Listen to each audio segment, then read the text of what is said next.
Donc, on démarre avec le commerce. Et oui, Vincent, hier, on était avec Marie Cheval de Carmila. Voilà. Et donc, on parlait effectivement des nouveaux territoires du commerce. Toi, Vincent, donc fondateur de Havas Commerce. Et tu fais. Alors, il est quoi? Il est trimestriel, le baromètre que tu fais des. Non, là, pour l'instant, c'est 2 terrains par an. D'accord. C'est bien. Et donc, on a. Alors, j'ai appelé ça les nouveaux visages du commerce. Ça veut tout dire et rien dire. Globalement, tu essayes de voir un petit peu. Comment les consommateurs, ça ne veut pas dire que c'est ça qui va se passer, hein, j'imagine, comment les consommateurs envisagent le post-Covid? Si, ça veut dire que c'est ça qui va se passer? Oui, c'est-à-dire qu'on s'aperçoit que la pandémie a modifié. C'est-à-dire que les 3 terrains qu'on a menés depuis le mars 2020 sont très cohérents les uns avec les autres. 3 terrains, ça veut dire des enquêtes de terrain. 3 enquêtes terrain. Les 3 enquêtes montrent clairement des changements de comportement qui sont assez lourds. Alors, vas-y, il faut y aller. Alors, attends, je veux d'abord projeter la couverture enfin, ce que tu mettais comme première slide de ton étude. Voilà, elle va arriver. C'est un gars à vélo. C'est ça, le nouveau visage du commerce? C'est une explosion. Il y a une explosion aujourd'hui de la livraison et du drive, clairement. C'est le cas en France, c'est le cas aux États-Unis. Amazon a fait des résultats absolument colossaux. Hein. Ça a marché. Je crois qu'ils ont fait 100 milliards de chiffre d'affaires supplémentaires sur l'année 2020. Donc c'est juste colossal, avec des résultats qui sont. Oui, mais ça veut dire que ça va durer, ça, pour toi? Ah oui, parce qu'on voit sur les courbes qu'il y a eu une augmentation extrêmement forte, tout simplement parce que les gens ont eu peur d'être infectés. Ça, d'accord. Les jeunes qui étaient déjà très utilisateurs du canal e-commerce et de la livraison ont continué, voire ont accéléré. Et puis surtout, les gens plus âgés, c'est-à-dire les gens de plus de 50 ans qui, jusqu'à présent, ne commandaient pas sur Internet, se sont mis à commander sur Internet parce qu'ils avaient peur d'être infectés, ils avaient peur d'aller en magasin. Mais alors, il y a un chiffre qui m'a beaucoup... Oui, mais ils vont continuer. Ce que tu dis, c'est qu'ils vont continuer. Alors, notamment sur les plus de 60 ans, je crois que c'est très spectaculaire. Aujourd'hui, les chiffres continuent à progresser. Le e-commerce continue à progresser, clairement. Alors après, le jour où il y aura plus de pandémie du tout et plus de masques à porter... Oui, mais c'est ça que j'ai envie de savoir, moi. Tu peux pas encore répondre. Pour l'instant, c'est en train de monter. C'est-à-dire qu'on le voit sur la Chine. C'est marrant ce que tu dis, parce que j'ai regardé les chiffres de la Chine. Et en fait, aujourd'hui, le e-commerce alimentaire en Chine, c'est 35% de part de marché. C'est la pénétration du e-commerce dans l'alimentaire en Chine, c'est 35% du marché total de l'alimentaire. 35% de l'alimentaire, 35%, c'est du e-commerce. Oui. Mais il compte le drive dans le e-commerce? Non. Le drive, il n'existe pas là-bas. On se fait livrer, hein, essentiellement. D'accord. Donc c'est absolument monstrueux. Et on voit la progression de l'alimentaire, en fait, qui était déjà sur une courbe ascendante en Chine. Et la pandémie a fait exploser encore la progression Donc pourtant, je vois dans ton enquête, seuls 28% des gens que tu as interrogés disent que leur volume d'achat en ligne a augmenté. Seulement 28%? Oui, mais alors de ce chiffre. Oui, mais attends. D'abord, en France, on part beaucoup plus bas que la Chine. Ouais. La Chine est à 35%, on doit être à moins de 5%, même pas. Ah oui, sur l'alimentaire. Voilà, ça c'est un premier sujet. Et après, la question, c'est en ligne. C'est pas forcément le drive. C'est-à-dire que là où il y a peut-être un petit biais dans la question, c'est que les gens... D'ailleurs, le drive, à un moment donné, c'était 5-6 jours de délai pour pouvoir obtenir ses courses. Donc, le drive a explosé et le e-commerce a explosé lui aussi, globalement. Ouais, c'est ça. Et alors, c'est Amazon qui a progressé, mais ce qui est très intéressant de savoir, c'est que les grandes enseignes classiques, j'aime pas dire classique, mais des Leroy Merlin, Fnac, Darty... On va le voir, alors on va le voir, c'est la deuxième slide. Ces gens-là ont progressé aussi. Ouais, alors c'est Carrefour le grand vainqueur, dis donc. Alors, enfin, grand vainqueur, ça se touche, hein, voilà, vous voyez le ouais, c'est-à-dire que Carrefour a bénéficié d'une chose, et d'abord ils ont mis en place des mesures. Ils ont été très, très actifs sur les mesures qu'ils mettaient en place, ça c'est un premier sujet. Le deuxième, c'est qu'il y a une prime au format. C'est-à-dire qu'en fait, les gens, pendant toute une période de la pandémie, ont eu peur d'aller dans les magasins plus petits. Ouais, c'est ça. Ne pouvaient pas forcément acheter du non-alimentaire partout. Et donc, ils allaient principalement... La revanche des hyper. Là où ils allaient trouver tout ce qu'ils pouvaient trouver. Et surtout, ils ne voulaient pas multiplier les enseignes, parce que multiplier les enseignes, ça veut dire multiplier les occasions d'être infectés. Mais alors ça va rester ou pas? C'est-à-dire, Super U, ils se prennent une claque, par exemple, ce qui est surprenant. Ouais, alors ce qui est... Non, en fait, c'est en train de revenir à la normale. On voit que les fondamentaux des formats, qui sont quand même plutôt vers des formats de proximité, les gens ont tendance à aller vers des formats de proximité et des formats plus, entre guillemets, moyens, ça reste, ça continue, clairement.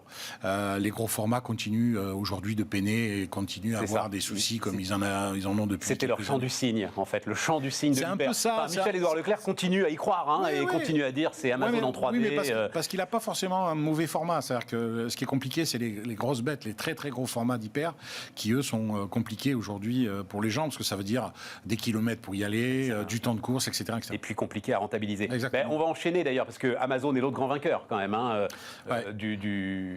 Donc, les enseignes non alimentaires qui ont fait le plus d'efforts pour faciliter les achats en période de couvre-feu, boum, Amazon, alors là, qui pulvérise tout le monde, avant Leroy Merlin, Decathlon et la Fnac. Ouais. Après, bon, il bénéficie d'une position quand même sur le marché qui était déjà forte. Oui, donc, dire... forcément, ça l'a privilégié. Il faut savoir aussi que quand on a fermé un certain nombre de rayons non essentiels, Amazon a continué à livrer. Oui, mais moi, ce qui m'intéresse, mais ça, c'est ton métier, c'est peut-être se détacher un peu de la bulle médiatico-politique. Peut-être. Parce que Amazon, c'est le grand Satan, l'enfer incarné. Mon Dieu, n'achetez pas sur Amazon. C'est vrai. Et les gens disent, tu parles, je vais continuer, ça marche bien. Mais parce que les gens apprécient un service aussi. C'est ça. La force d'Amazon, elle est là, elle est sur le standard de qualité et de livraison. Tu m'as alors appris des trucs qui vont être spectaculaires sur l'impact. Alors, qu'en sera-t-il du télétravail? On verra bien. Mais l'impact du télétravail sur l'alimentation et sur la façon dont on fait ses courses peut être fondamental, et je n'imaginais pas ça. Est-ce que tu peux m'en dire un peu plus? Il s'est passé, il y a deux phénomènes. Il y a le phénomène de rester chez soi, qui est quand même un bouleversement très important dans la famille, puisque vous vous retrouvez finalement à gérer votre temps différemment, à avoir des périodes où vous travaillez, des périodes où vous pouvez finalement aller faire vos courses. Donc vous avez un rapport au temps qui s'est un peu distendu et qui s'est différencié. Puis surtout, vous avez moins de temps à passer dans les transports. Ça aussi, c'est le cas des Parisiens. Quand vous avez 1 heure ou 1h30 à passer dans les transports, finalement, vous ne l'avez plus.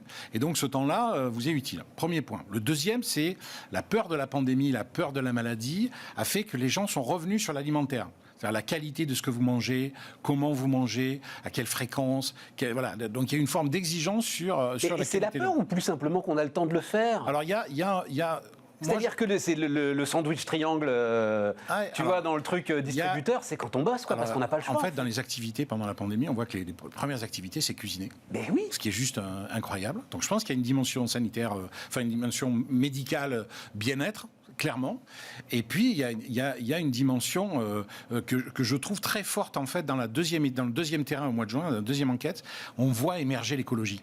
Pas l'écologie au sens purement politique, ça. L'écologie au sens, je vote pour un parti qui s'est saisi du quotidien, qui s'est saisi de l'amélioration de mon cadre de vie. C'est-à-dire des arbres, moins de voitures, plus de vélos, des producteurs locaux, des producteurs bio. Et en fait, on a vu. Et moi, je n'ai pas du tout fait l'étude pour ça. C'est pas un truc de grande ville, ça? Alors, c'est un truc... 10 grandes villes françaises qui, certes, doivent concentrer à peu près 5 millions de personnes. On a des scores qui sont monstrueux, parce qu'on dépasse les 60-70% selon les questions qui sont posées. Donc, on voit que les réponses sont massives. Et alors, le troisième phénomène qui appuie ça, c'est la souveraineté alimentaire. La souveraineté industrielle tout court, ça, c'est très intéressant. C'est-à-dire qu'on voit que les Français, d'abord, ont compris qu'on allait passer en crise. Ils l'ont anticipé. Déjà, au mois de juin, les Français commencent à dire on est très inquiets sur l'avenir. Ils le sont encore toujours aujourd'hui, sur le troisième terrain du mois de mars 2021. Inquiets sur l'avenir collectif, mais pas sur leur avenir personnel. Exactement.